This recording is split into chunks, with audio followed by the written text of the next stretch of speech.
Okay, तो EPFO का जो नया इलेक्ट्रॉनिक चालान सह रिटर्न सिस्टम है, जिसे ईसीआर कहते हैं, आइए उसकी खास बातें झटपट जान लें।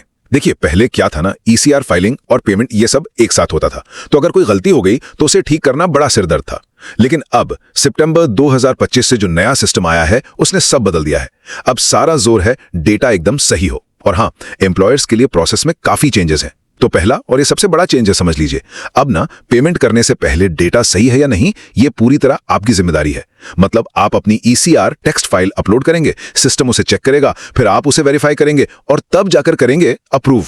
और सुनिए, ये अप्रूव बटन कोई मजाक नहीं है। क्लिक कर दिया मतलब फाइनल। इसके बाद ही पेमेंट का चालान बनेगा, जिसपे वो टीआरएन नंबर होता है ना, टेम्परेरी रिटर्न रेफरेंस नंबर, वो। अच्छा, दूसरा बड़ा बदलाव ये है कि अब रिटर्न फाइल करने के लिए 3 अलग अलग तरीके हैं। एक है रेगुलर रिटर्न, ये तो हो गई आपकी हर महीने वाली normal filing.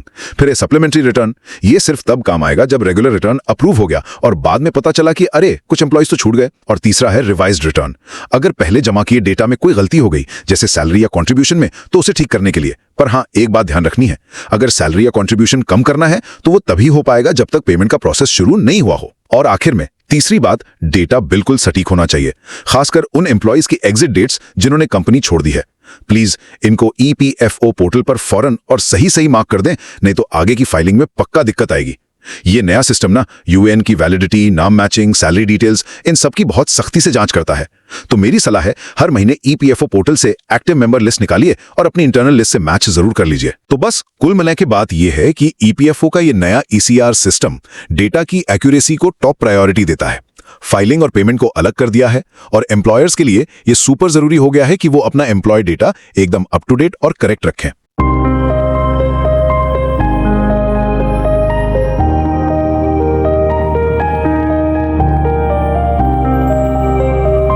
Provident fund filing का तरीका अब पूरी तरह से बदल चुका है। अगर कोई आज भी पुराने डर्रे पर काम कर रहा है तो समझ लीजिए कि वो एक बहुत बड़े जोखिम की तरफ बढ़ रहा है। आज हम यही समझेंगे कि ये नया सिस्टम सिर्फ एक छोटा मोटा अपडेट नहीं, बल्कि सोचने के तरीके में एक बुनियादी बदलाव है। अब फोकस गलतियां ठीक करने पर नहीं, बल्कि गलतियां होने ही न देने पर है।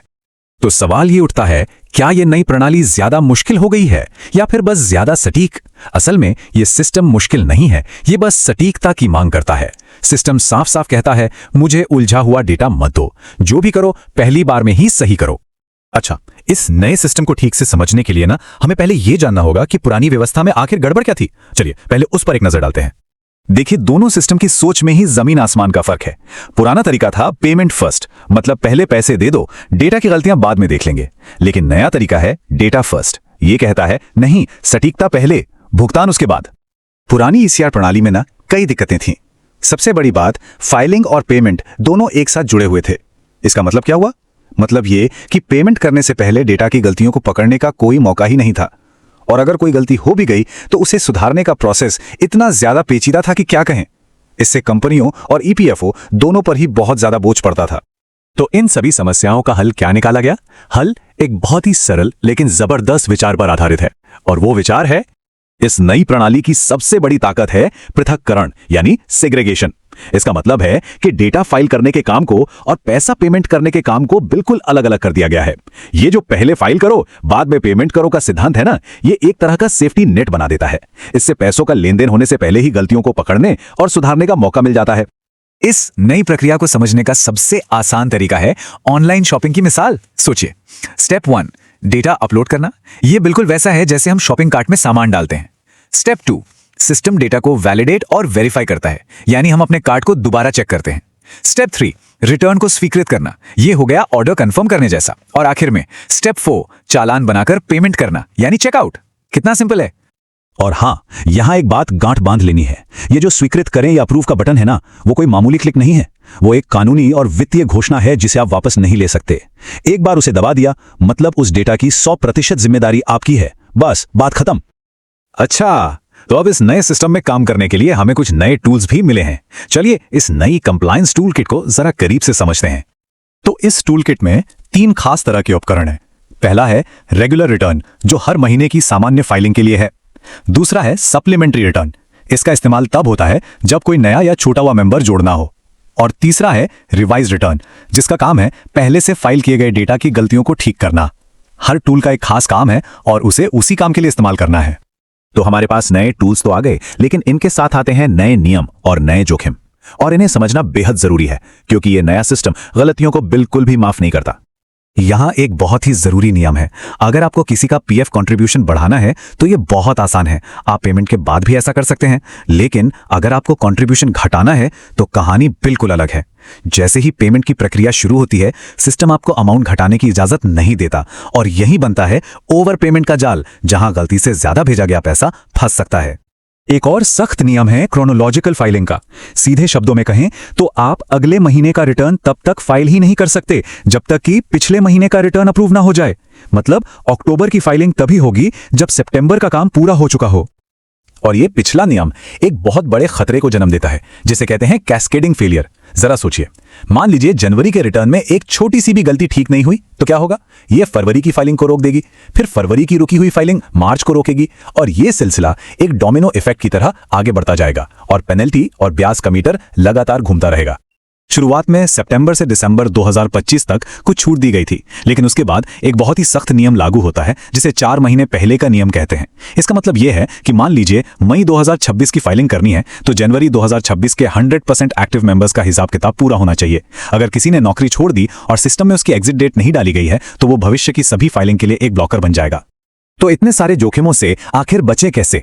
इसका जवाब किसी सॉफ्टवेयर या टूल में नहीं है, बल्कि हमारी अपनी सोच और काम करने के तरीके में है। अब मानसिकता को बदलना ही होगा। सबसे जरूरी बात यह है कि अभी फाइल करो, बाद में ठीक कर लेंगे वाली पुरानी आदत अब पूरी तरह से खत्म हो चुकी है। ये नई प्रणाली इस सोच को कामयाब होने ही नहीं देगी। अब डेडलाइन से ज्यादा महत्व डेटा की सटीकता को देना होगा। तो फिर समाधान क्या है? समाधान है प्रोएक्टिव इंटरनल कंट्रोल बनाना। मतलब सिस्टम पर निर्भर रहने के बजाय अपने संगठन के अंदर ही ऐसे सुरक्षा घेरे बनाना जो गलतियों को पहली ही बार में होने से रोकें। इसका सबसे अच्छा उदाहरण है मेकर चेकर सिद्धांत। ये एक तरह का 2% सेफ्टी लॉक है।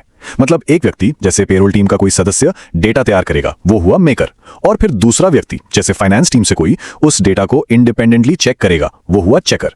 फाइनल अप्रूवल से पहले ये 2 लेवल की चेकिंग अब जरूरी हो गई है। इसका सीधा सा मतलब है कि अलग अलग विभागों को अपने काम करने का तरीका बदलना ही होगा। एचआर डिपार्टमेंट को किसी कर्मचारी के नौकरी छोड़ते ही सिस्टम में उसकी एग्जिट डेट अपडेट करनी होगी तुरंत। पेरोल टीम को अपने कैलेंडर में डेटा को वेरीफाई करने के लिए अलग से समय रखना होगा और फाइनेंस टीम को अप्रूव बटन को एक रूटीन क्लिक नहीं बल्कि एक बहुत बड़ा फाइनेंशियल कंट्रोल समझना होगा। तो आखिर में ये सब बातें हमें एक बहुत ही जरूरी सवाल पर लाकर खड़ा करती हैं। इस नई व्यवस्था में किसी भी संगठन की जो प्रक्रिया है वो एक सेफ्टी नेट है जो गलतियों से बचाती है, या फिर वो खुद एक फंदा बन चुकी है जहां एक छोटी सी चूक भी पूरे सिस्टम को ठप कर सकती है।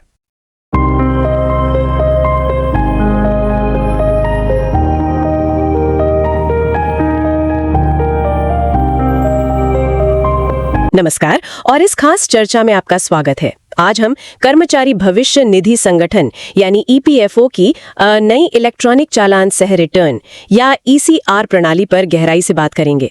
ये सितंबर 2025 के वेतन महीने से लागू हुई है। हमारे पास इस पर काफ़ी सामग्री है, ऑफिशियल यूजर मैनुअल्स हैं, कुछ एनालिसिस रिपोर्ट्स हैं, कंपनियों के इंटरनल गाइडलाइंस भी हैं और कुछ एक्सपर्ट्स की बातचीत के नोट्स भी।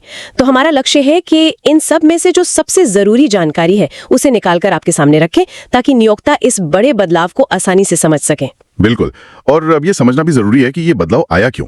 देखिए, जो पुरानी ईसीआर प्रणाली थी उसमें कई दिक्कतें थी। सबसे बड़ी बात, जैसा आपने कहा, रिटर्न फाइलिंग और पेमेंट वो एक ही प्रोसेस थे, एक साथ जुड़े हुए थे। अच्छा, तो अगर डेटा में कोई गलती हो गई मान लीजिए, तो उसे ठीक करना बहुत मुश्किल था और टाइम भी बहुत लगता था। हाँ, हमारे स्रोतों में भी यही बात है कि गलतियां सुधारने का कोई स्टैंडर्ड तरीका या तय प्रक्रिया थी ही नहीं। मतलब कोई फॉर्मल मैकेनिज्म नहीं था उस वक्त। सही कहा, बिल्कुल नहीं था। और होता ये था कि अलग अलग ईपीएफओ ऑफिस अपने अपने हिसाब से सुधार करवाते थे। आप सोचिए कितना कंफ्यूजन होता होगा नियोक्ताओं को। हाँ, कंसिस्टेंसी नहीं रही होगी। बिल्कुल, और इससे अनुपालन में भी कमियां रह जाती थी। तो कुल मिलाके वो प्रणाली बहुत एफिशिएंट नहीं थी, ट्रांसपेरेंसी भी कम थी और एडमिनिस्ट्रेटिव बोझ वो नियोक्ता और ईपीएफओ दोनों पर ही पहुंच जाता था। और इसी के जवाब में कह सकते हैं ये नई प्रणाली आई है। इसका मूल मंत्र क्या लगता है? स्रोतों में बार बार एक लाइन दिखती है, पहले फाइल करें बाद में भुगतान करें। चलिए इसी को थोड़ा और समझते हैं। इसका असल मतलब क्या है नियोक्ता के लिए? हाँ, ये लाइन ही इस पूरी नई प्रणाली का सार है, उसका फाउंडेशन है। सबसे बड़ा और बुनियादी बदलाव यही है। अब डेटा जमा करना यानी रिटर्न फाइल करना और पैसे भेजना यानी पेमेंट करना, ये 2 बिल्कुल अलग अलग स्टेप्स हैं।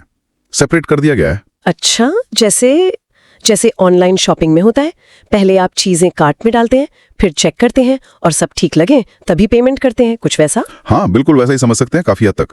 अब आप पहले अपनी ECR डेटा फाइल जो TXT फॉर्मेट में होती है उसे अपलोड करते हैं। सिस्टम उसकी पूरी जांच करता है, वैलिडेट करता है। अगर सब सही है तो आप उस डेटा को वेरीफाई करते हैं, कंफर्म करते हैं, और जब आप पूरी तरह संतुष्ट हों तभी उसे अप्रूव करते हैं। पेमेंट का नंबर इसके बाद आता है। तो मतलब अब सिर्फ समय पर पैसे जमा करना ही काफी नहीं है, अब समय पर सही डेटा जमा करना ज्यादा जरूरी हो गया है। एकदम सही पकड़ा आपने। ये सिर्फ प्रक्रिया का बदलाव नहीं है, ये एक तरह से माइंडसेट शिफ्ट है। कंप्लायंस का फोकस अब सिर्फ टाइमली पेमेंट से हटकर टाइमली और एक्यूरेट फाइलिंग पर आ गया है। अच्छा। और यहीं पर वो अप्रूव बटन की भूमिका बहुत महत्वपूर्ण हो जाती है। वो सिर्फ पेमेंट के लिए आगे बढ़ने का एक बटन नहीं है। तो फिर वो क्या है? अगर सिर्फ बटन नहीं है तो? वो नियोक्ता की तरफ से डेटा की सटीकता की एक कानूनी, मतलब लीगल और इर्रिवोकेबल कंफर्मेशन है। एक तरह से आप कानूनी तौर पर यह घोषणा कर रहे हैं कि हाँ, ये डेटा मेरी जानकारी में बिल्कुल सही है और मैं इसकी जिम्मेदारी लेता हूं। और इर्रिवोकेबल मतलब एक बार कर दिया तो वापस नहीं ले सकते? बिल्कुल, एक बार आपने अप्रूव कर दिया तो आप उसे वापस नहीं ले सकते, उसे कैंसिल नहीं कर सकते। वो एक पक्का ऑडिट करने लायक रिकॉर्ड बन जाता है। फाइनल है वो। समझ गए, ये तो बहुत बड़ा बदलाव है। अब इस नई प्रणाली में 3 तरह के रिटर्न की बात भी है, रेगुलर, सप्लीमेंट्री और रिवाइज्ड। ये पुरानी प्रणाली से कैसे अलग है, जहां शायद एक ही तरीका था? हाँ, इसे आप जैसे एक टूल किट होता है ना, जिसमें अलग अलग काम के लिए अलग अलग औजार होते हैं, वैसा समझ सकते हैं। पुरानी प्रणाली बहुत रिजिड थी, बहुत कठोर थी, छोटी सी गलती भी ठीक करना सिरदर्द बन जाता था। अब ये 3 तरह के रिटर्न ज्यादा फ्लेक्सिबिलिटी देते हैं, लेकिन हाँ, इनका सही इस्तेमाल समझना बहुत जरूरी है। ठीक है, तो ये 3 औजार हैं क्या और क्या क्या काम करते हैं, थोड़ा विस्तार से बताइए। जरूर। पहला है रेगुलर रिटर्न। ये आपकी मेन स्टैंडर्ड मंथली फाइलिंग है। इसमें उस महीने के आपके जितने भी एक्टिव कर्मचारी हैं, सबका डेटा जाना चाहिए। ये पहली और अनिवार्य फाइलिंग है, इसके बिना आप आगे नहीं बढ़ सकते। दूसरा है सप्लीमेंट्री रिटर्न। अब मान लीजिए आपने रेगुलर रिटर्न फाइल कर दिया, अप्रूव भी कर दिया, फिर आपको याद आया कि अरे कोई नया कर्मचारी था, वो छूट गया, या कोई देर से ज्वाइन हुआ था, उसका नाम रह गया। हाँ, हो जाता है कभी कभी। तो ऐसे छूटे हुए कर्मचारियों को जोड़ने के लिए आप सप्लीमेंट्री रिटर्न का इस्तेमाल करते हैं। लेकिन ध्यान देने वाली बात यह है कि सप्लीमेंट्री रिटर्न आप तभी फाइल कर सकते हैं जब उस महीने का रेगुलर रिटर्न अप्रूव हो चुका हो। अच्छा, पहले रेगुलर अप्रूव करना ही पड़ेगा? जी हाँ। और एक और बात, एक महीने में अगर जरूरत पड़े तो आप एक से ज्यादा सप्लीमेंट्री रिटर्न भी फाइल कर सकते हैं। जैसे 2 लोग छूटे, एक का आज पता चला, एक का कल, तो 2 अलग सप्लीमेंट्री फाइल हो सकते हैं। अच्छा, तो ये सिर्फ जोड़ने के लिए है, अगर किसी का डेटा गलत चला गया रेगुलर में तो उसके लिए नहीं? बिल्कुल सही। डेटा ठीक करने के लिए तीसरा औजार है रिवाइज्ड रिटर्न। इसका इस्तेमाल होता है अगर आपने पहले से कोई रेगुलर या सप्लीमेंट्री रिटर्न अप्रूव कर दिया है और उसमें शामिल किसी कर्मचारी के वेतन या योगदान के आंकड़ों में कोई गलती हो गई है, उसे ठीक करने के लिए। जैसे किसी का बेसिक वेज गलत डाल दिया या पीएफ का कंट्रीब्यूशन गलत कैलकुलेट हो गया। लेकिन यहाँ एक पेंच है, शायद मैंने सुना है, खासकर अगर गलती से ज्यादा पैसे काट दिए या जमा कर दिए हों। हाँ, और ये बहुत बहुत महत्वपूर्ण पॉइंट है, इसे समझना जरूरी है।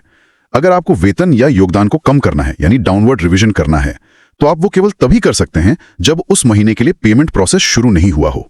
मतलब ना तो चालान बना हो, ना ही पेमेंट हुई हो। अच्छा, पेमेंट शुरू होने से पहले ही? जी। अगर पेमेंट प्रोसेस शुरू हो गया, चालान बन गया या पेमेंट हो गई, तो सिस्टम आपको नीचे की ओर संशोधन, मतलब डाउनवर्ड रिविजन करने ही नहीं देगा, उसे ब्लॉक कर देगा। इसी को हम लोग ओवर पेमेंट ट्रैप कह रहे हैं। ओवर पेमेंट ट्रैप मतलब अगर गलती से ज्यादा पैसा भर दिया और चालान बन गया या पेमेंट हो गई तो उसे सिस्टम में ऑनलाइन ठीक नहीं कर सकते? नहीं कर सकते। सिस्टम उसे रोक देगा। फिर आपको उसे वापस पाने के लिए वो जो ज्यादा पैसा चला गया, उसके लिए एक अलग, शायद ऑफलाइन जटिल प्रक्रिया से गुजरना होगा। उसमें काफी समय और मेहनत लग सकती है। मतलब साफ है, अब गलती सुधारने की गुंजाइश भुगतान से पहले बहुत ज्यादा है, लेकिन भुगतान के बाद लगभग न के बराबर। खासकर अगर पैसा ज्यादा भर दिया हो तो एक्यूरेसी इज की बिफोर हिटिंग अप्रूव। समझ गई, ये तो ध्यान रखने वाली बात है। लेकिन अगर कम रिपोर्ट किया हो तो, मतलब अंडर रिपोर्टिंग हो गई हो, क्या उसे बाद में ठीक कर सकते हैं, पेमेंट के बाद भी? हाँ, ये अच्छी बात है कि वेतन या योगदान बढ़ाने वाला संशोधन यानी अपवर्ड रिवीजन आप कभी भी कर सकते हैं, भले ही पेमेंट हो गई हो। सिस्टम खुद ही जो बढ़ी हुई लायबिलिटी है, और अगर उस पर कोई ब्याज बनता है देरी की वजह से, तो वो कैलकुलेट करके एक नया चालान बना देगा। तो इसका भी कोई फायदा है? हाँ, ये एक तरह से पेनाल्टी कम करने का या उससे बचने का एक रणनीतिक तरीका भी बन सकता है। अगर आपको बाद में पता चलता है कि अरे हमने कम रिपोर्ट किया था, तो आप खुद ही प्रोएक्टिवली रिवाइज्ड रिटर्न फाइल करके गलती सुधार सकते हैं। इससे आपकी नीयत साफ दिखती है ईपीएफओ को, और जो धारा 14B के तहत भारी हर्जाना लग सकता है, उससे बचने में मदद मिल सकती है। आप दिखाते हैं कि आप गलती मान रहे हैं और सुधार रहे हैं। ठीक है, तो ये पूरी प्रक्रिया अब दिखती कैसे है? मतलब एक नियोक्ता के लिए स्टेप बाय स्टेप क्या होता है? प्रक्रिया अब काफी व्यवस्थित और लॉजिकल है। पहला कदम, नियोक्ता TXT फॉर्मेट में ECR फाइल अपलोड करता है। दूसरा कदम, सिस्टम उस फाइल की पूरी जांच करता है, वैलिडेशन। ये पहले से ज्यादा मजबूत है। अच्छा, मतलब गलतियां जल्दी पकड़ में आ जाती हैं? हाँ, काफी हद तक। अगर कोई गलती है तो सिस्टम एक डिटेल्ड एरर फाइल देता है जिसमें लाइन बाय लाइन बताया जाता है कि कहां और क्या गलती है। इससे नियोक्ता को गलती ढूंढकर उसे ठीक करना आसान हो जाता है। पुरानी प्रणाली में यह मुश्किल था। और अगर फाइल सही हुई, वैलिडेशन पास हो गया तो? अगर वैलिडेशन सफल रहा, सक्सेसफुल वैलिडेशन, तो तीसरा कदम, नियोक्ता एक रिटर्न स्टेटमेंट डाउनलोड करता है। यह पीडीएफ फॉर्मेट में होता है और इसमें फाइनल डेटा का ड्राफ्ट होता है जैसा सिस्टम ने समझा है। चौथा कदम, नियोक्ता इस पीडीएफ को ध्यान से चेक करता है, अपनी सैलरी शीट से मिलाता है। सब ठीक होने पर पांचवां कदम, नियोक्ता रिटर्न को अप्रूव करता है। याद रखिए, यह फाइनल है, इररिवोकेबल। या अगर उसे लगता है कि अभी भी कोई गड़बड़ है तो वो रिजेक्ट करके दोबारा सही फाइल अपलोड कर सकता है। अप्रूव करने से पहले तक मौका है। और अप्रूव करने के बाद पेमेंट कैसे होती है? अप्रूवल के बाद छठा कदम आता है। सिस्टम एक ड्यू डिपॉजिट बैलेंस समरी दिखाता है, मतलब आपकी कुल देनदारी कितनी बनती है उस अप्रूव्ड रिटर्न के हिसाब से। सातवां कदम, यहीं से नियोक्ता चालान तैयार करता है। इस पर क्लिक करने से एक यूनिक नंबर जनरेट होता है जिसे TRRN कहते हैं, यानी temporary return reference number. TRRN? हाँ, TRRN। और आठवां और अंतिम कदम है, इस TRRN वाले चालान का ऑनलाइन या बैंक के जरिए भुगतान किया जाता है। आपने TRRN का जिक्र किया, ये क्यों महत्वपूर्ण है? पहले भी तो चालान नंबर होते थे। TRN बहुत महत्वपूर्ण है। ये एक तरह से ब्रिज का काम करता है। ये आपके अप्रूव डेटा जो रिटर्न स्टेटमेंट PDF में था को आपके पेमेंट से सीधे और यूनिकली जोड़ता है। हर अप्रूव्ड रिटर्न का अपना यूनिक TRN होगा जिससे चालान बनेगा। इससे एक बिल्कुल साफ ऑडिट ट्रेल बनता है, मतलब पता रहता है कि कौन सा पेमेंट किस डेटा सेट के लिए किया गया है। अच्छा, क्लैरिटी बढ़ जाती है। हाँ, और यही एक और बात ध्यान देनी है जो हमने पहले भी कही थी। जैसे ही ये TRN जनरेट होता है, यानी आपने प्रिपेयर चालान बटन दबा दिया, बस उसी पल से उस रिटर्न के लिए नीचे की ओर संशोधन, डाउनवर्ड रिवीजन का रास्ता बंद हो जाता है। तो ये अप्रूवल के बाद दूसरा पॉइंट ऑफ नो रिटर्न है डाउनवर्ड रिवीजन के लिए। समझ गई। अप्रूवल और फिर चालान प्रिपरेशन दोनों ही बहुत सोच समझकर करने वाले स्टेप्स हैं। अब पेमेंट की बात करते हैं। क्या यहाँ भी कुछ नए विकल्प हैं? आपने कहा था ड्यू डिपॉजिट बैलेंस समरी से चालान बनता है। क्या पूरी रकम एक साथ ही देनी होती है? ऑप्शंस हैं। ये सिर्फ पेमेंट के तरीके नहीं, बल्कि एक तरह से लायबिलिटी मैनेज करने के टूल भी हैं। अच्छा, जैसे कि? पहला तो सीधा और सरल है, फुल पेमेंट। जितनी देनदारी ड्यू डिपॉजिट बैलेंस समरी में दिख रही है, पूरी की पूरी एक बार में चुका दें। सबसे आम तरीका यही होगा। दूसरा विकल्प काफी काम का है, खासकर बड़ी कंपनियों या जटिल मामलों में, पार्ट पेमेंट। अगर नियोक्ता चाहे तो वो कुल देनदारी का सिर्फ एक हिस्सा चुका सकता है। सिर्फ एक हिस्सा? ये कैसे काम करता है और क्यों उपयोगी हो सकता है? देखिए, इसके लिए नियोक्ता को पहले एक अलग कंट्रीब्यूशन फाइल अपलोड करनी होती है। इस फाइल में साफ साफ बताना होता है कि वो किन किन कर्मचारियों के लिए और कितनी कितनी रकम का भुगतान कर रहा है। इस पार्ट पेमेंट वाली फाइल का भी अपना वैलिडेशन और अप्रूवल प्रोसेस होता है।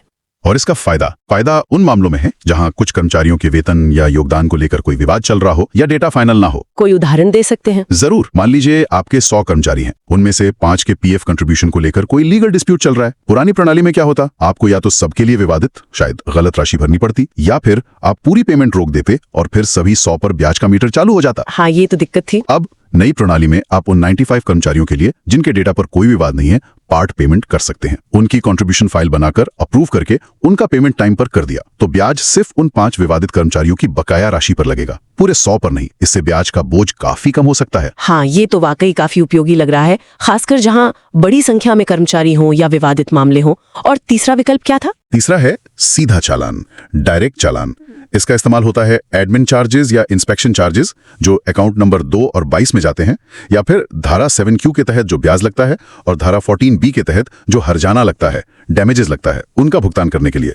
मतलब आप इन चीजों को अपने मुख्य PF योगदान जो अकाउंट 1 और 10 में जाता है से अलग सीधा चालान बनाकर जमा कर सकते हैं।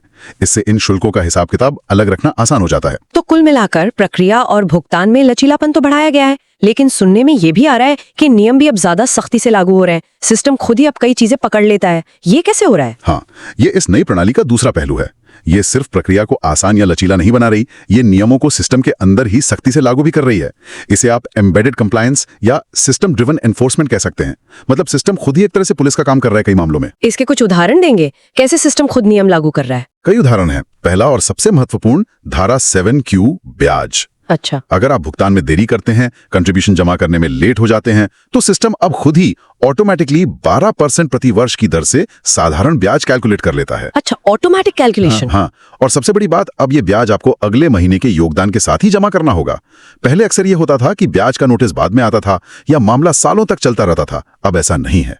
देरी की कीमत आपको लगभग तुरंत चुकानी होगी। ये एक तरह का तत्काल फाइनेंशियल डिसिप्लिन टूल है। समझ गई। यानी अब ब्याज से बचना मुश्किल है। और हर्जाने का क्या, जो डैमेजेस लगते हैं धारा 14B में? उसमें भी कोई बदलाव है। धारा 14B हर्जाना 14 जून 2024 या उसके बाद होने वाली चूकों के लिए हर्जाने की गणना का तरीका बदल गया है। पहले यह स्लैब सिस्टम पर आधारित था, जो देरी की अवधि के हिसाब से 5% से 25% सालाना तक जाता था, और एक कैप भी थी कि कुल हर्जाना बकाया राशि के 100% से ज्यादा नहीं हो सकता। और अब ये सीधा सीधा फ्लैट रेट पर है, बकाया राशि का 1% प्रति माह, यानी 12% सालाना। फ्लैट 1% प्रति माह, इसका मतलब क्या हुआ प्रैक्टिकली? इसका मतलब दो बातें हैं। पहली, छोटी देरी जैसे कुछ महीने की अब शायद पहले से ज्यादा महंगी हो गई है, क्योंकि अब सीधा 12% सालाना लगता है, जबकि पहले कम अवधि के लिए रेट कम था, 5% या 10%। दूसरी और ज्यादा महत्वपूर्ण बात, पहले जो 100% की ऊपरी सीमा कैप थी उसे हटा दिया गया है। कैप हटा दी गई है? हाँ, इसका मतलब है सैद्धांतिक रूप से अगर देरी बहुत लंबी खिंच जाए सालों तक, तो कुल हर्जाना मूल बकाया राशि से भी ज्यादा हो सकता है, 100% से ज्यादा। इसका भुगतान भी अब आप सीधे चालान से कर सकते हैं। बाप रे, 100% की सीमा हटना तो काफी गंभीर बात है। ये तो बहुत बड़ा इंसेंटिव है समय पर भुगतान करने का। और क्या ऑटोमेटेड है? एक और महत्वपूर्ण चीज है ईपीएस पात्रता जांच। सिस्टम अब खुद ही ये भी जांचता है कि कहीं आप उन कर्मचारियों के लिए पेंशन योगदान ईपीएस, एम्प्लॉय पेंशन स्कीम, तो नहीं जमा कर रहे जो असल में पात्र ही नहीं है। जैसे कौन? जैसे वो कर्मचारी जो 1 सितंबर 2014 के बाद ज्वाइन हुए हैं और जिनकी बेसिक सैलरी 15,000 रुपए प्रति माह से ज्यादा है, ये नए नियम के तहत ईपीएस के पात्र नहीं है। या फिर वो कर्मचारी जिनकी उम्र 58 साल से ज्यादा हो गई है और उन्होंने पेंशन लेना डिफर नहीं किया, यानी टाला नहीं है। हाँ। अगर सिस्टम को ऐसा कोई केस मिलता है आपकी ईसीआर में, तो वो उसे फ्लैग कर देता है, एक वार्निंग देता है। तो ये भी एक तरह की ऑटोमेटिक चेकिंग हो गई? हाँ, ये एक तरह की अंतर्निहित ऑडिट जांच है जो गलत पेंशन योगदान को शुरुआत में ही रोकने में मदद करती है। इससे बाद में होने वाले रिफंड और एडजस्टमेंट की झंझट कम होती है। और एक और नियम जो सिस्टम लागू करता है, कालानुक्रमिक फाइलिंग, क्रोनोलॉजिकल फाइलिंग। अब आपको हर महीने का रिटर्न क्रम से फाइल करना होगा। मतलब आप अक्टूबर महीने का रिटर्न तब तक फाइल नहीं कर सकते जब तक आपने सितंबर महीने का रिटर्न सफलतापूर्वक जमा और अप्रूव नहीं कर दिया हो। अच्छा, पिछला महीना क्लियर करना जरूरी है अगला फाइल करने के लिए। बिल्कुल, इससे बैकलॉग जमा होने से रुकता है और ये सुनिश्चित होता है कि कर्मचारियों का रिकॉर्ड लगातार महीने दर महीने अपडेट होता रहे। एक तरह से ये जीरो बैकलॉग पॉलिसी है सिस्टम के अंदर। क्रम से फाइलिंग, ये तो लॉजिकल लगता है, अनुशासन बना रहेगा। लेकिन एक और नियम की काफी चर्चा हो रही है और थोड़ी चिंता भी, वो है महीना 4 पहले नियम या मंथ 4 प्रायर रूल। सुनने में आया है कि ये शुरुआती 4 महीने की छूट अवधि के बाद लागू होगा और काफी परेशानी खड़ी कर सकता है। ये क्या बला है? हाँ, ये नियम वाकई ध्यान देने लायक है और इसके दूरगामी परिणाम हो सकते हैं अगर नियोक्ता सावधान न रहें। नियम यह कहता है कि आप किसी करंट महीने का रेगुलर रिटर्न, मान लीजिए आप मई 2026 का रिटर्न फाइल करना चाहते हैं, तभी फाइल कर पाएंगे जब आपने उस महीने से ठीक 4 महीने पहले, यानी जनवरी 2026 के सभी सक्रिय सदस्यों का हिसाब किताब सफलतापूर्वक निपटा दिया हो। 4 महीने पहले का हिसाब सभी सक्रिय सदस्यों का, इसका क्या मतलब हुआ? सभी सक्रिय सदस्यों का हिसाब निपटाने का मतलब है कि जनवरी 2026 में ईपीएफओ के रिकॉर्ड में जो भी सदस्य सक्रिय दिख रहा था, उसका या तो जनवरी 2026 के रिटर्न में योगदान जमा हुआ हो या फिर उसकी निकास तिथि, एग्जिट डेट, उस महीने या उससे पहले की अपडेटेड हो ईपीएफओ पोर्टल पर। तो आज की फाइलिंग के लिए 4 महीने पुरानी जानकारी क्यों देखी जा रही है? इसका लॉजिक क्या है? यहीं पर खतरा छुपा है। सोचिए आपका कोई कर्मचारी दिसंबर 2025 में नौकरी छोड़ गया, लेकिन आपके एचआर डिपार्टमेंट ने उसकी निकास तिथि ईपीएफओ पोर्टल पर समय पर अपडेट नहीं की। मान लीजिए जनवरी 2026 में भी अपडेट नहीं हुई, तो जनवरी 2026 में ईपीएफओ के रिकॉर्ड में वो कर्मचारी अभी भी सक्रिय दिखेगा, हालांकि वो असल में जा चुका है। एक तरह का भूत कर्मचारी बन गया वो सिस्टम में। और फिर इसका असर मई 2026 की फाइलिंग पर कैसे पड़ेगा? 4 महीने बाद जब आप मई 2026 का रेगुलर रिटर्न फाइल कर जाएंगे, सिस्टम बैक चेक करेगा। वो देखेगा कि जनवरी 2026 का एक सदस्य जो उसके रिकॉर्ड में सक्रिय था, वो भूत कर्मचारी जिसकी एग्जिट डेट अपडेट नहीं हुई थी, वो आपके मई 2026 के रिटर्न में शामिल नहीं है, क्योंकि वो तो जा चुका है। अच्छा, बस सिस्टम आपकी मई 2026 की पूरी फाइलिंग को ब्लॉक कर देगा, ये कहते हुए कि आपने जनवरी 2026 के सभी सक्रिय सदस्यों का हिसाब क्लियर नहीं किया है। इसी को अनुपालन क्लिफ का जोखिम कहा जा रहा है। आप अचानक एक दीवार से टकरा जाते हैं। यानी एक पुरानी गलती, जैसे किसी पूर्व कर्मचारी की एग्जिट डेट समय पर अपडेट ना करना, वो महीनों बाद आपकी पूरी की पूरी फाइलिंग प्रक्रिया को ठप कर सकती है। हाँ। सिर्फ एक पुरानी कर्मचारी के डेटा की वजह से। बिल्कुल, एक छोटी सी पुरानी डेटा की चूक भविष्य की पूरी अनुपालन प्रक्रिया को रोक सकती है। और सोचिए, अगर मई की फाइलिंग रुकी तो जून की भी रुकेगी, जुलाई की भी, और उधर ब्याज बढ़ता जाएगा। ये नियम डेटा की सफाई और उसे समय पर अपडेट करने को अब नॉन नेगोशिएबल बना देता है। ये तो वाकई गंभीर है। इसका सीधा मतलब मतलब है कि डेटा की शुद्धता, जिसे आप शायद डेटा हाइजीन कह सकते हैं, अब पहले से कहीं ज्यादा, बहुत ज्यादा जरूरी हो गई है, खासकर पूर्व कर्मचारियों की निकास तिथियों को लेकर। ये अब सिर्फ कर लेना चाहिए वाली बात नहीं रही, ये तो करना ही होगा वाली बात बन गई है। एकदम सही। एचआर विभाग की भूमिका यहाँ बहुत ज्यादा महत्वपूर्ण हो गई है। कर्मचारी के जाने के तुरंत बाद आइडियली तो 24 घंटे के अंदर ईपीएफओ पोर्टल पर उसकी निकास तिथि को मार्क करना अब एक मिशन क्रिटिकल काम बन गया है। इसमें देरी का मतलब सिर्फ रिकॉर्ड अपडेट न होना नहीं, बल्कि भविष्य में कंप्लायंस के रुकने का सीधा खतरा मोल लेना है। और रोजमर्रा के काम में इसे कैसे सुनिश्चित किया जा सकता है? क्या कोई रूटीन चेक होना चाहिए? हाँ, एक प्रक्रिया बनानी बहुत जरूरी है। हमारी सलाह है कि हर महीने ईसीआर तैयार करने से पहले ईपीएफओ पोर्टल से सक्रिय सदस्य सूची, एक्टिव मेंबर लिस्ट डाउनलोड करें, फिर अपनी आंतरिक एचआरएमएस या पेरोल सिस्टम की एक्टिव एम्प्लॉय लिस्ट से उसका मिलान करें। मिलान करके क्या देखना है? देखना यह है कि कहीं ईपीएफओ पोर्टल पर कोई ऐसा कर्मचारी तो सक्रिय नहीं दिख रहा जो असल में आपकी कंपनी छोड़ चुका है, यानी आपकी लिस्ट में नहीं है। अगर ऐसी कोई विसंगति मिलती है तो ईसीआर फाइल करने से पहले उसकी एग्जिट डेट पोर्टल पर अपडेट करें। ये सिर्फ एक अच्छी प्रैक्टिस नहीं, बल्कि अब जोखिम प्रबंधन, रिस्क मैनेजमेंट का अनिवार्य हिस्सा है। ठीक है, तो डेटा सफाई तो अब सर्वोच्च प्राथमिकता बन गई, लेकिन इस पूरी प्रक्रिया में गलतियों से बचने के लिए, खासकर उस फाइनल अप्रूव बटन को दबाने से पहले, आंतरिक नियंत्रण यानी इंटरनल कंट्रोल्स कितने जरूरी हो गए हैं? स्रोतों में मेकर चेकर सिद्धांत का काफी जिक्र है। हाँ, इस नई प्रणाली को जोखिमों को देखते हुए, जैसे वो ओवर पेमेंट ट्रैप या अप्रूवल के बाद गलती सुधारने की सीमित गुंजाइश, मेकर चेकर सिद्धांत अब लगभग अनिवार्य हो जाना चाहिए। ये एक बेस्ट प्रैक्टिस है। ये मेकर चेकर कैसे काम करेगा इस संदर्भ में? सिंपल है। एक व्यक्ति या टीम मेकर, जैसे payroll team, ECR data .txt file तैयार करे और उसे सिस्टम पर अपलोड करे। फिर दूसरा व्यक्ति या टीम चेकर, जैसे फाइनेंस डिपार्टमेंट या कोई सीनियर मैनेजर, उस फाइनल रिटर्न स्टेटमेंट पीडीएफ को स्वतंत्र रूप से जांचे और सत्यापित करे। सब कुछ ठीक पाने के बाद ही वो फाइनल इररिवोकेबल अप्रूव बटन दबाया जाए। इससे फायदा क्या होगा? डबल काम नहीं हो जाएगा? देखिए, ये डबल काम नहीं, ये सेफ्टी नेट है।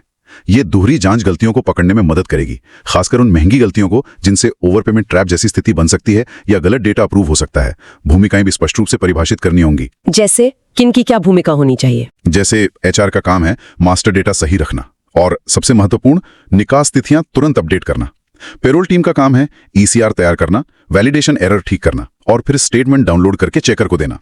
फाइनेंस या मैनेजमेंट का काम हो सकता है चेकर बनना, भुगतान की रणनीति तय करना, फुल पेमेंट करें या पार्ट पेमेंट करें, और हाँ, धारा 7Q के तहत जो ऑटोमेटिक ब्याज लग सकता है उसके लिए कैश फ्लो की योजना बनाना। और इन सब टीमों के बीच तालमेल, एचआर, पेरोल, फाइनेंस, वो अब पहले से कहीं ज्यादा जरूरी है।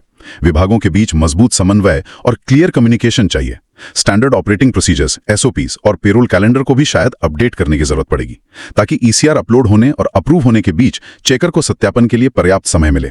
अब जल्दबाजी में आखिरी मिनट पर काम नहीं चलेगा। ठीक है, तो प्रक्रिया मजबूत हो गई, मेकर चेकर लगाना जरूरी है, टीमों में तालमेल चाहिए, लेकिन इतनी सारी फाइल्स हो सकती हैं, रेगुलर, सप्लीमेंट्री, रिवाइज्ड रिटर्न, फिर उनके चालान, फुल, पार्ट, डायरेक्ट, इन सब का रिकॉर्ड रखना और संभालना भी तो एक चुनौती होगी। रिकॉर्ड कीपिंग का क्या उसका महत्व भी बढ़ गया है? हाँ, निश्चित रूप से रिकॉर्ड कीपिंग का महत्व बहुत बढ़ गया है। जैसा आपने कहा, एक ही महीने में कई तरह के रिटर्न और चालान हो सकते हैं, इसलिए एक साफ, व्यवस्थित और पूरा ऑडिट ट्रेल बनाए रखना अब आंतरिक मिलान, इंटरनल रिकंसिलिएशन, दैधानिक ऑडिट, स्टैट्यूटरी ऑडिट्स, और भविष्य में अगर ईपीएफओ से कोई सवाल आता है या कोई विवाद होता है तो उसके समाधान के लिए बेहद जरूरी है। तो क्या तरीका अपनाना चाहिए रिकॉर्ड रखने के लिए? कोई सुझाव? हमारी सलाह है कि हर महीने के फाइलिंग चक्र के लिए एक डेडिकेटेड डिजिटल फोल्डर बनाएं। उसमें उस महीने की अंतिम TXT फाइल जो अपलोड हुई, जो रिटर्न स्टेटमेंट PDF अप्रूव हुआ, जितने भी चालान बने TRN के साथ PDFs, और बैंक से मिली भुगतान पुष्टि रसीदें, पेमेंट कंफर्मेशन रिसीट्स, ये सब सहेज कर रखें। फोल्डर बना लिया, और इसके अलावा एक मास्टर लॉग जैसे एक्सेल शीट में बनाए रखना भी बहुत मददगार होगा। इसमें आप ट्रैक कर सकते हैं वेतन माह, रिटर्न का प्रकार, regular, supplementary, revised, return file ID, TRRN number, चालान की रकम, भुगतान की स्थिति और तारीख। इससे आपको एक नजर में पूरी तस्वीर मिल जाएगी। ये सब तो काफी बदलाव है। इन्हें अपनाने के लिए क्या ईपीएफओ ने नियोक्ताओं को कुछ समय दिया था? सुनने में आया था कि सितंबर से दिसंबर 2025 तक एक संक्रमण काल, एक ट्रांजिशन पीरियड था। वो क्या था? हाँ बिल्कुल, ईपीएफओ ने यह समझा कि इतने बड़े स्ट्रक्चरल बदलाव को रातों रात पूरी तरह से लागू करना नियोक्ताओं के लिए मुश्किल होगा, खासकर डेटा की सफाई को लेकर। इसलिए सितंबर 2025 से दिसंबर 2025 तक, यानी पहले 4 महीनों के लिए एक छूट अवधि, रिलैक्सेशन पीरियड दी गई थी। इस छूट में क्या था? इस दौरान नियोक्ताओं को थोड़ी ढील दी गई थी। जैसे ये जरूरी नहीं था कि वो अपने पहले रेगुलर रिटर्न में ही 100% सक्रिय सदस्यों को शामिल करें। वे चाहें तो कम सदस्यों के साथ भी रेगुलर रिटर्न फाइल कर सकते थे और जो सदस्य छूट गए उन्हें बाद में सप्लीमेंट्री रिटर्न के जरिए जोड़ सकते थे। तो ये एक तरह की छुट्टी थी नियोक्ताओं के लिए, चलो 4 महीने आराम कर लें। नहीं, इसे छुट्टी या आराम समझना बहुत बड़ी गलती होगी। ये छूट एक बहुत प्रैक्टिकल कदम था, क्योंकि हकीकत ये थी कि कई नियोक्ताओं का पुराना डेटा, खासकर सालों से पेंडिंग पड़ी पूर्व कर्मचारियों की निकास तिथियों का रिकॉर्ड साफ नहीं था। अगर पहले दिन से ही 100% कवरेज और मंथ फॉर प्रायर नियम लागू कर देते तो शायद सिस्टम ठप ही पड़ जाता। तो फिर इस अवधि का उद्देश्य क्या था? ये छूट अवधि असल में नियोक्ताओं के लिए अपने डेटा को साफ करने, उसे दुरुस्त करने, विशेष रूप से वो जो सालों से लंबित पड़ी निकास तिथियां थीं उन्हें अपडेट करने का एक महत्वपूर्ण और शायद आखिरी मौका था। स्रोत इसे अनुपालन की छुट्टी नहीं बल्कि डेटा ऑडिट और क्लीन अप का अवसर बताते हैं। जिन्होंने इस अवसर का सही उपयोग अपने डेटा को ठीक करने में नहीं किया, उन्हें अब जनवरी 2026 से जब मंथ फॉर प्रायर नियम पूरी तरह लागू होगा तब गंभीर बाधाओं का सामना करना पड़ सकता है। समझ गए। तो अगर हम आज की सारी बातों को समेटें तो ईपीएफओ की नई ईसीआर प्रणाली अनुपालन के पूरे तौर तरीके को, पूरे इकोसिस्टम को बदल रही है। मुख्य बातें क्या निकल कर आती हैं इस पूरी चर्चा से? हाँ बिल्कुल, संक्षेप में कहें तो मुख्य बातें हैं। पहला, रिटर्न फाइलिंग और भुगतान का अलग होना। दूसरा, डेटा की सटीकता पर अत्यधिक जोर, अब पहली बार में ही सही करो का सिद्धांत लागू होता है। तीसरा, 3 तरह के रिटर्न, रेगुलर, सप्लीमेंट्री, रिवाइज्ड का सही और रणनीतिक इस्तेमाल समझना। चौथा, भुगतान में लचीलेपन के साथ साथ नियमों का ऑटोमेटेड और सख्त प्रवर्तन, जैसे 7Q ब्याज, 14B हर्जाना, क्रोनोलॉजिकल फाइलिंग, और इन सब के लिए मजबूत आंतरिक नियंत्रण, मेकर चेकर और प्रक्रियाओं की जरूरत। और वो जो पुराना नजरिया था कि चलो पहले फाइल कर देते हैं, बाद में जरूरत पड़ी तो ठीक कर लेंगे, वो अब नहीं चलेगा। बिल्कुल नहीं, वो जमाना अब लगभग खत्म हो गया है, खासकर डाउनवर्ड रिवीजन के मामले में। ये प्रणाली डेटा स्वच्छता को अनिवार्य बनाती है, खासकर कर्मचारी निकास तिथियों को तुरंत अपडेट करना। कालानुक्रमिक फाइलिंग और महीना 4 पहले नियम जैसे कड़े प्रवर्तन तंत्र ये सुनिश्चित करते हैं कि अनुपालन में कोई ढिलाई न बरती जाए। ऑटोमेटिक ब्याज 7Q और बदले हुए हर्जाना 14B नियम वित्तीय अनुशासन को और मजबूत करते हैं। तो इसका लॉन्ग टर्म असर क्या देखते हैं आप? क्या इससे चीजें बेहतर होंगी? देखिए, लंबे समय में उम्मीद तो यही है कि इससे पारदर्शिता बढ़ेगी, गलतियां कम होंगी, प्रोसेसिंग तेज होगी और शायद कर्मचारियों की शिकायतें भी कम होंगी क्योंकि उनका रिकॉर्ड ज्यादा अप टू डेट रहेगा। लेकिन हाँ, शॉर्ट टर्म में नियोक्ताओं को अपनी आंतरिक प्रक्रियाओं को फिर से डिजाइन करना होगा, शायद टेक्नोलॉजी में निवेश करना होगा और सबसे महत्वपूर्ण HR, पेरोल और फाइनेंस टीम्स के बीच पहले से कहीं बेहतर तालमेल और समन्वय बिठाना होगा। और अंत में हमारे सुनने वालों के लिए एक सोचने वाली बात छोड़ जाते हैं। ये नई प्रणाली डेटा सटीकता और लगभग रियल टाइम जवाबदेही की मांग करती है। ये अनजाने में ही सही, पर HR, पेरोल और वित्त के बीच एक अभूतपूर्व स्तर के एकीकरण, इंटीग्रेशन को मजबूर करती है। सवाल यह है कि क्या आपकी कंपनी की आंतरिक प्रक्रियाएं, आपके संचार चैनल्स और सबसे महत्वपूर्ण आपकी टीमें वास्तविक समय की जवाबदेही के इस नए युग के लिए वाकई तैयार है? इस पर विचार जरूर करें। आज के इस विस्तृत विश्लेषण के लिए धन्यवाद।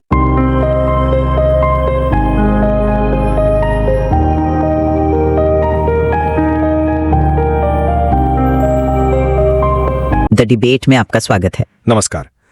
आज हम कर्मचारी भविष्य निधि संगठन यानी ईपीएफओ द्वारा सितंबर 2025 से जो लागू की गई है नई इलेक्ट्रॉनिक चालान सह रिटर्न या ईसीआर प्रणाली, उस पर हम चर्चा कर रहे हैं। हाँ, और ये प्रणाली ना ईपीएफओ अनुपालन के पूरे लैंडस्केप को, मतलब पूरे परिदृश्य को मौलिक रूप से बदल रही है। तो जो स्रोत सामग्री हमने देखी उससे जो केंद्रीय सवाल उठता है वो ये है, क्या ये नई और हाँ ये थोड़ी ज्यादा विस्तृत है ईसीआर प्रणाली पुरानी वाली व्यवस्था की तुलना में अनुपालन, पारदर्शिता और नियोक्ता की कार्यकुशलता के लिए वाकई में एक समग्र सुधार है, या फिर जैसा कि सामग्री में कुछ जोखिम बताए गए हैं उनसे लगता है कि क्या ये नियोक्ताओं पर एक अनावश्यक किस्म की सख्ती और गंभीर ऑपरेशनल रिस्क, मतलब परिचालन संबंधी जोखिम थोप रही है, जिससे फायदा कम और बोझ शायद ज्यादा महसूस हो सकता है।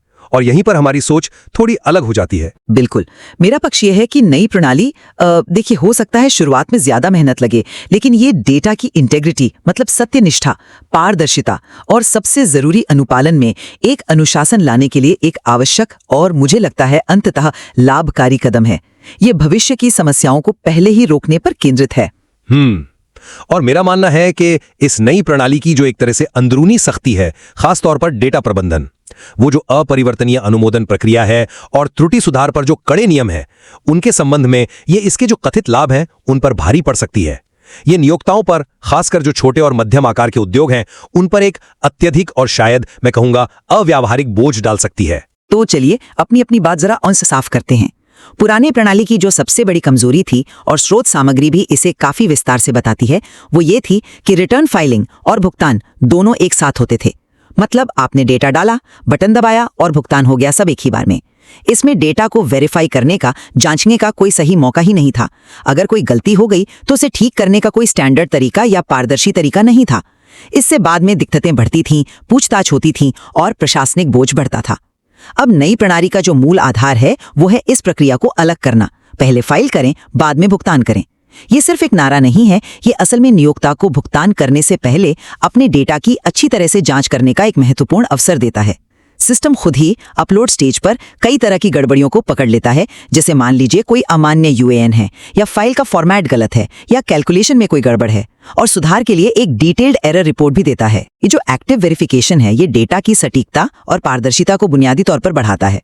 इससे मुझे लगता है कि लंबी अवधि में जो कर्मचारियों की शिकायतें होती हैं या फंड रिफंड जैसे पेचीदा मुद्दे हैं, उनमें कमी आनी चाहिए। साथ ही ये अनुपालन में एक जरूरी अनुशासन भी ला रहा है, जैसे देर से भुगतान पर जो धारा 7Q का ब्याज लगता है, उसका ऑटोमेटिक और अनिवार्य आकलन, और भुगतान के विकल्पों में भी लचीलापन है। आप पूरा भुगतान कर सकते हैं, पार्ट पेमेंट कर सकते हैं, जिसके लिए एक अलग कंट्रीब्यूशन फाइल चाहिए, या फिर सिर्फ एडमिनिस्ट्रेशन चार्जेस और पेनल्टी जैसे धारा 14B वाली के भुगतान के लिए सीधे चालान बना सकते हैं। और हाँ, वो जो मेकर चेकर जैसे आंतरिक नियंत्रणों की उम्मीद की जा रही है, वो असल में बेहतर कॉर्पोरेट गवर्नेंस और वित्तीय जिम्मेदारी की तरफ एक कदम है।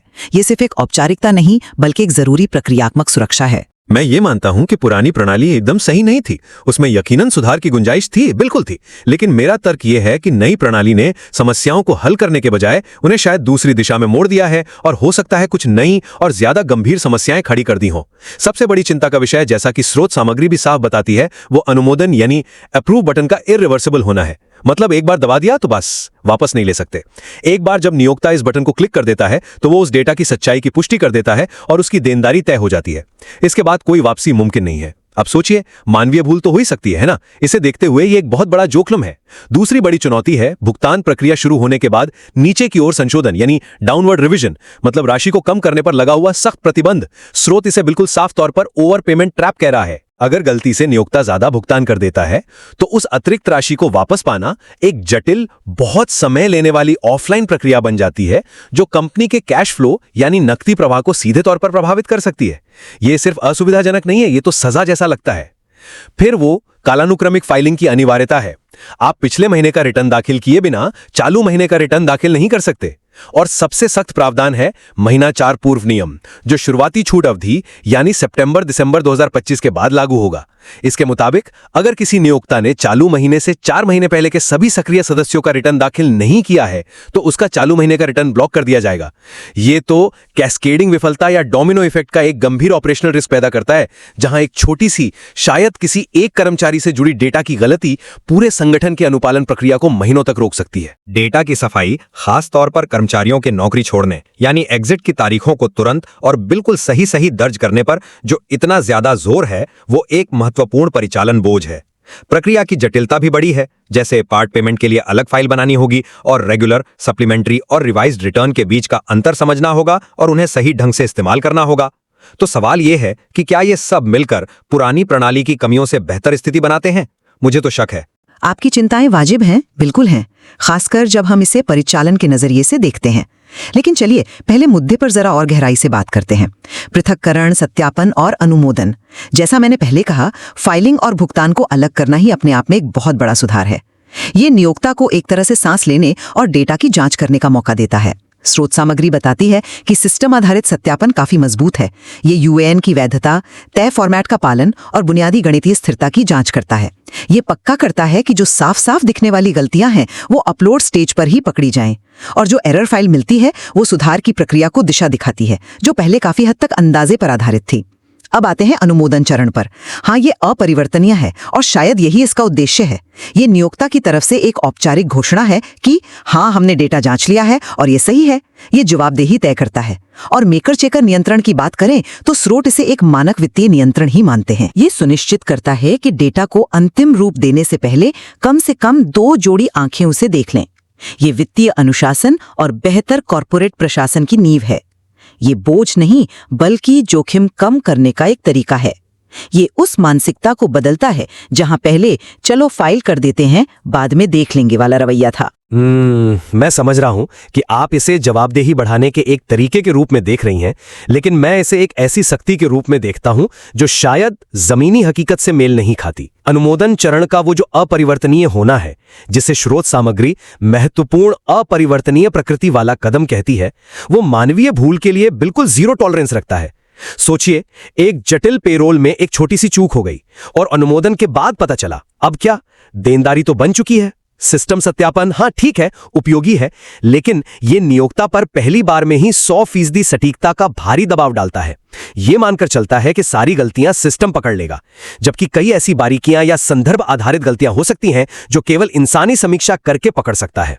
और मेकर चेकर सिद्धांत सुनने में तो बहुत अच्छा लगता है, सिद्धांतिक रूप से उत्तम है, लेकिन स्रोत सामग्री के अनुसार यह खास तौर पर छोटे संगठनों के लिए एक महत्वपूर्ण प्रक्रियात्मक बाधा और देरी का कारण बन सकता है, जिनके पास शायद अलग अलग व्यक्तियों को मेकर और चेकर के रूप में नियुक्त करने के लिए पर्याप्त कर्मचारी या संसाधन ही ना हो। यह सिर्फ एक अतिरिक्त कदम बन जाता है जिसे पूरा करना है, जो शायद हमेशा उतना असरदार ना हो जितना कागज पर लगता है। तो सवाल फिर वही है, क्या यह जोखिम कम करता है या सिर्फ प्रक्रिया को लंबा और बोझिल बनाता है? ठीक है, चलिए अब संशोधन नियमों और ओवर पेमेंट के जोखिम पर ध्यान देते हैं। देखिए, एक महत्वपूर्ण सकारात्मक पहलू यह है कि नई प्रणाली ऊपर की ओर संशोधन यानी अपवर्ड रिवीजन की अनुमति हमेशा देती है, यहां तक कि भुगतान हो जाने के बाद भी। स्रोत बताते हैं कि इससे स्वैच्छिक अनुपालन को प्रोत्साहन मिलता है। अगर किसी नियोक्ता को बाद में पता चलता है कि उसने कम रिपोर्ट किया है, तो वो एक संशोधित रिटर्न यानी रिवाइज्ड रिटर्न दाखिल कर सकता है, जो अंतर राशि है उसका भुगतान कर सकता है। हाँ, शायद लागू धारा 7Q ब्याज के साथ, और इस तरह धारा 14B के तहत जो भारी दंड लग सकता है उससे बच सकता है। ये एक बहुत महत्वपूर्ण राहत है। अब नीचे की ओर संशोधन पर प्रतिबंध की बात, हाँ ये सख्त है, मैं मानती हूं, लेकिन इसका उद्देश्य नियोक्ताओं को शुरू से ही सटीक डेटा जमा करने के लिए प्रेरित करना है। ये उस पहली बार में सही वाले दृष्टिकोण को मजबूत करता है जिसका लक्ष्य डेटा की गुणवत्ता में सुधार करना है। और ये याद रखना भी महत्वपूर्ण है कि संशोधित रिटर्न का विकल्प भुगतान शुरू होने से पहले त्रुटियों को ठीक करने के लिए अभी भी उपलब्ध है। अगर चालान बनाने से पहले यानी TRNN temporary return reference number generate करने से पहले गलती पकड़ में आ जाती है, तो आप उस फाइल को हटाकर सही फाइल अपलोड कर सकते हैं, जिसमें नीचे की ओर संशोधन भी शामिल है। समस्या असल में भुगतान प्रक्रिया शुरू होने के बाद आती है। मैं इस पहली बार में सही वाले तर्क से पूरी तरह सहमत नहीं हूं, क्योंकि ये वास्तविकता की जो जटिलताएं हैं उन्हें कहीं ना कहीं नजरअंदाज करता है। नीचे की ओर संशोधन पर प्रतिबंध, वो भी भुगतान शुरू होने के बाद, ये अव्यवहारिक और जरूरत से ज्यादा सजा जैसा लगता है। स्रोत सामग्री इसे यूं ही ओवर पेमेंट ट्रैप नहीं कह रही। वास्तविक अनजाने में हुई मानवीय गलतियां होती हैं। कभी एक शून्य ज्यादा लग गया, किसी कर्मचारी का गलत वर्गीकरण हो गया। ये नियम तो नियोक्ताओं को इन गलतियों के लिए प्रभावी रूप से दंडित करता है। जैसा कि स्रोत बताते हैं, एक बार भुगतान प्रक्रिया शुरू हो जाने पर यानी TRRN बन जाने पर जो ज्यादा भुगतान हो गया है, उस राशि को वापस पाने के लिए नियोक्ता को एक जटिल, धीमी और अक्सर निराशाजनक ऑफलाइन रिफंड या समायोजन प्रक्रिया से गुजरना पड़ता है। ये सीधे कंपनी के कैश फ्लो को बाधित करता है, खासकर अगर राशि बड़ी हो। सवाल यह है कि क्या ये वाकई अनुपालन में सुधार ला रहा है या सिर्फ गलतियों के लिए सजा दे रहा है? पहली बार में सही एक अच्छा लक्ष्य है, सराहनीय है, लेकिन एक सिस्टम को जो मानवीय भूलें होती ही हैं, उनसे निपटने के लिए कुछ तो लचीलापन देना चाहिए, खासकर जब नतीजा ये हो कि कंपनी का पैसा महीनों तक फंसा रहे। क्या ये सख्ती जरूरत से ज्यादा नहीं है? और पूर्व नियम पर आते हैं। कालानुक्रमिक फाइलिंग की जो जरूरत है, यानी आप अप्रैल का रिटर्न तब तक दाखिल नहीं कर सकते जब तक मार्च का रिटर्न सफलतापूर्वक दाखिल ना हो जाए। ये अनुपालन में एक बुनियादी नियमितता सुनिश्चित करती है। स्रोत सामग्री बताती है कि ये रिकॉर्ड में गैप को रोकता है और हर कर्मचारी के योगदान के इतिहास के निरंतरता और अखंडता बनाए रखता है। ये पक्का करता है कि कोई महीना छूट न जाए। अब महीना 4 पूर्व नियम जो दिसंबर 2025 के बाद प्रभावी होगा, हाँ ये और ज्यादा कठोर लगता है, लेकिन इसका एक स्पष्ट उद्देश्य है, नियोक्ताओं को उच्च स्तर की डेटा स्वच्छता बनाए रखने के लिए मजबूर करना, खासकर कर्मचारी निकास यानी एग्जिट को समय पर और सटीक रूप से चिन्हित करने में। स्रोत इसे स्पष्ट करते हैं, अगर आपको मई 2026 का रिटर्न दाखिल करना है, तो आपको ये सुनिश्चित करना होगा कि जनवरी 2026 यानी चौथा पिछला महीना के सभी सक्रिय सदस्यों का हिसाब किताब पूरा हो चुका है, या तो उनका योगदान दिया गया है या उनका निकास चिन्हित है। अंततः ये रिकॉर्ड की सटीकता और पूर्णता के लिए महत्वपूर्ण है, जिससे भविष्य में डेटा संबंधी विवाद कम होंगे। और ये भी महत्वपूर्ण है कि EPFO ने सितंबर से दिसंबर 2025 तक 4 महीने की शुरुआती छूट अवधि दी है। ये नियोक्ताओं के लिए अपने पिछले रिकॉर्ड को साफ करने, प्रक्रियाएं स्थापित करने और इस नई जरूरत के लिए तैयार होने का एक मौका है। स्रोत इसे सिर्फ छुट्टी नहीं बल्कि डेटा ऑडिट और तैयारी का समय बताते हैं। मैं इसे अवसर कम और एक बड़ी परिचालन बाधा ज्यादा देख रहा हूं। ये नियम खास तौर पर वो महीना 4 पूर्व वाला अत्यधिक सख्त हैं और स्रोत सामग्री में जिसका जिक्र है वो कैस्केडिंग विफलता या डोमिनो प्रभाव का एक वास्तविक और गंभीर परिचालन जोखिम पैदा करते हैं। जरा कल्पना कीजिए, किसी एक पूर्व कर्मचारी की निकास तिथि को समय पर चिन्हित करने में हुई एक छोटी सी चूक या देरी के कारण 1 महीने की फाइलिंग अटक जाती है। इस नियम के तहत ये एक देरी अपने आप ही आने वाले सभी महीनों की फाइलिंग को रोक देगी जब तक वो मूल समस्या ठीक नहीं हो जाती, और इस बीच ब्याज, धारा 7Q और संभावित दंड धारा 14B जमा होते रहेंगे। ये तो HR, पेरोल और वित्त टीमों पर अभूतपूर्व दबाव डालता है। स्रोत ये भी बताते हैं कि कर्मचारी निकास को तुरंत चिन्हित करने की जरूरत आदर्श रूप से 24 घंटे के भीतर कई संगठनों, खासकर बड़े या जिनके कई ऑफिस हैं, उन व्यवसायों के लिए एक बहुत बड़ी ऑपरेशनल चुनौती है। ये तो ऐतिहासिक डेटा की सटीकता को भविष्य के अनुपालन के लिए एक सक्रिय बाधा बना देता है। क्या वो 4 महीने की छूट अवधि उन कंपनियों के लिए काफी है जिनके पास सालों का अधूरा या अशुद्ध डेटा पड़ा है? मुझे शक है। ये नियम एक संभावित परिचालन दुष्स्वप्न जैसा है जो अनुपालन सुनिश्चित करने के बजाय उसे पूरी तरह से ठप कर सकता है। क्या यह सिस्टम वाकई इस तरह के नतीजे के लिए डिजाइन किया गया है? ये निश्चित रूप से नियोक्ताओं पर अपनी प्रक्रियाओं को सुधारने का दबाव डालता है। चलिए अंत में समग्र दक्षता, नियोक्ता पर बोझ और आंतरिक प्रक्रियाओं के मुद्दे पर आते हैं। मैं मानती हूं और स्रोत सामग्री भी इस पर जोर देती है कि शुरुआत में प्रयास ज्यादा लगेगा। मौजूदा डेटा को साफ करना होगा, नई मानक संचालन प्रक्रियाएं SOPs बनानी होंगी, कर्मचारियों को प्रशिक्षित करना होगा, शायद पेरोल कैलेंडर को भी थोड़ा बदलना पड़े। हालांकि मेरा तर्क ये है कि एक बार ये प्रणाली स्थापित हो जाने और प्रक्रियाएं परिपक्व हो जाने के बाद ये लंबी अवधि में ज्यादा कुशल साबित होनी चाहिए। सक्रिय सत्यापन त्रुटियों को जल्दी पकड़ लेता है, जिससे बाद की समस्याओं से बचा जा सकता है। स्पष्ट रिटर्न प्रकार, रेगुलर, सप्लीमेंट्री, रिवाइज्ड भ्रम को कम करते हैं और विशिष्ट स्थितियों के लिए सही तरीका प्रदान करते हैं। बेहतर रिकॉर्ड कीपिंग, जिसमें TRN फाइलों, स्टेटमेंट्स, चालानों और भुगतान पुष्टियों को एक साथ जोड़ता है, स्रोत सामग्री के अनुसार एक मजबूत ऑडिट ट्रेल बनाता है। इससे भविष्य में ऑडिट आसान होने चाहिए और प्रशासनिक बोझ कम होना चाहिए। और एक महत्वपूर्ण बात जिसे नजरअंदाज नहीं किया जाना चाहिए, EPFO ने मौजूदा .txt फाइल प्रारूप को बनाए रखने का रणनीतिक निर्णय लिया है। इसका मतलब है कि नियोक्ताओं को अपने मौजूदा पेरोल सिस्टम में बड़े पैमाने पर तकनीकी बदलाव करने की जरूरत नहीं है, जो एक बहुत बड़ी राहत है और तकनीकी बोझ को काफी कम करता है। ये दिखाता है कि बोझ बढ़ाने का इरादा नहीं है, बल्कि प्रक्रिया सुधारने का है। मुझे नहीं लगता है कि बोझ कम हुआ है, ये बस अपनी प्रकृति बदल गया है। जैसा कि स्रोत सामग्री इशारा करती है, बोझ अब बाद में होने वाली सुधार की परेशानी से हटकर अग्रिम सटीकता, सख्त प्रक्रियात्मक पालन और कठोर नियमों के गंभीर जोखिम पर केंद्रित हो गया है। वो फाइल करो बाद में ठीक करो का जमाना खत्म हो गया है और पहली बार में सही करो वरना भुगतो की जो मांग है वो बहुत ज्यादा है, शायद अव्यावहारिक रूप से ज्यादा। स्रोत साफ तौर पर नई SOPs बनाने और लागू करने, HR, पेरोल और वित्त टीमों के बीच पहले से कहीं ज्यादा मजबूत क्रॉस फंक्शनल समन्वय की जरूरत, पेरोल कैलेंडर को फिर से डिजाइन करने ताकि सत्यापन और अनुमोदन के लिए पर्याप्त समय मिल सके, और मेकर चेकर नियंत्रणों को प्रभावी ढंग से लागू करने के महत्वपूर्ण अतिरिक्त बोझ का जिक्र करते हैं। इन सब के लिए समय, संसाधन, विशेषज्ञता और शायद बाहरी सलाहकारों की भी जरूरत होती है। सवाल यह है कि क्या यह वास्तव में समग्र दक्षता को बढ़ाता है या यह सिर्फ अनुपालन की लागत, जटिलता और जोखिम को बढ़ाता है, खासकर उन संगठनों के लिए जिनके पास पहले से ही मजबूत आंतरिक प्रक्रियाएं या समर्पित अनुपालन टीमें नहीं है। यह एक खुला प्रश्न है जिसका उत्तर तो खैर समय ही देगा, लेकिन शुरुआती संकेत थोड़े चिंताजनक है। तो संक्षेप में मेरी स्थिति यह है कि नई ECR प्रणाली, हाँ, इसकी अपनी आरंभिक चुनौतियां हैं और जरूरी समायोजन करने होंगे, लेकिन इसके बावजूद ये डेटा सटीकता, पारदर्शिता और प्रक्रियात्मक अनुशासन की दिशा में एक महत्वपूर्ण और आवश्यक प्रगति है। रिटर्न और भुगतान का पृथक्करण, सिस्टम आधारित सत्यापन और स्पष्ट नियम, ये सब मिलकर नियोक्ताओं को ज्यादा जिम्मेदार और सक्रिय बनने के लिए प्रेरित करते हैं। ये प्रणाली पहली बार में सही की संस्कृति को बढ़ावा देती है, जो अंततः त्रुटियों और विवादों को कम करेगी। लंबे समय में इससे न केवल EPFO को लाभ होगा, बल्कि सटीक रिकॉर्ड और कम शिकायतों के माध्यम से कर्मचारियों को भी लाभ होगा। स्रोत सामग्री में आगे के अनुशंसन के लिए कई दिलचस्प पहलू हैं, जैसे पार्ट टाइम भुगतान की रणनीतियां क्या हो सकती हैं या संशोधित रिटर्न से जुड़े जोखिमों का प्रबंधन कैसे किया जाए। और मेरा निष्कर्ष ये है कि नई प्रणाली की जो अंदरूनी सख्ती है, खास तौर पर वो अपरिवर्तनीय अनुमोदन, नीचे की ओर संशोधन पर प्रभावी रोक और कालानुक्रमिक फाइलिंग व महीनाचार पूर्व नियमों से जो फाइलिंग ब्लॉकेज का गंभीर जोखिम पैदा होता है, ये सब महत्वपूर्ण और तत्काल परिचालन चिंताएं पैदा करते हैं। इसकी सफलता नियोक्ताओं की लगभग पूर्ण डेटा सटीकता बनाए रखने और जटिल आंतरिक प्रक्रियाओं को बिना किसी चूक के प्रबंधित करने की क्षमता पर बहुत ज्यादा निर्भर करती है, जो शायद सभी के लिए संभव ना हो। स्रोत सामग्री इन जोखिमों को कम करने के लिए मजबूत आंतरिक नियंत्रण, विभिन्न विभागों के बीच असाधारण सहयोग और अत्यंत सावधानीपूर्वक योजना की तत्काल जरूरत पर बल देती है। ये अनुपालन के बोझ को कम से कम छोटी अवधि में काफी हद तक बढ़ाता हुआ तो जरूर प्रतीत होता है। हम कम से कम इस बात पर तो सहमत हो सकते हैं कि ये जो पुनर्रचित ECR प्रणाली है, ये EPFO अनुपालन के क्षेत्र में एक बुनियादी और दूरगामी बदलाव का प्रतिनिधित्व करती है। ये बिना किसी शक के नियोक्ताओं के लिए अपनी आंतरिक प्रक्रियाओं, डेटा प्रबंधन की प्रथाओं और विभिन्न टीमों के बीच सहयोग के मॉडल का गंभीरता से पुनर्मूल्यांकन करने का एक स्पष्ट आह्वान है। बिल्कुल, ये सिर्फ एक तकनीकी बदलाव नहीं है, ये एक प्रक्रियात्मक और मैं कहूंगा एक सांस्कृतिक बदलाव की मांग करता है।